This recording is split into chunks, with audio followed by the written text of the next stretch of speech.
Ang ilan sa mga ibon ay sobrang malakas para sa kanilang laki, at kayang mag-angat ng nakakagulat na mabibigat na bagay.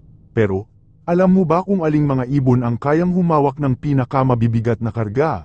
Ang mga kamanghamanghang ibon na ito ay kabilang sa mga pinakamalakas sa mundo, batay sa kanilang kakayahang mag-angat ng mga hayop at bagay. Paminsan-minsan ay mas mabigat pa sa kanilang sariling timbang. Kung alam mo ang tungkol sa mga ibon na ito, hindi na nakakagulat na ang mga nasa ating listahan ay lahat mga birds of prey. Mahirap talunin ang kamanghamanghang lakas ng mga agila, at hindi madali para sa mga biktima ng mga ibon na ito ang makaligtas sa isang pag-atake dahil sa kanilang pambihirang lakas at kapangyarihan. Kaya tuklasin natin ang 10 pinakamalakas na ibon sa mundo, at kung gaano karaming mabibigat ang kaya nilang iangat.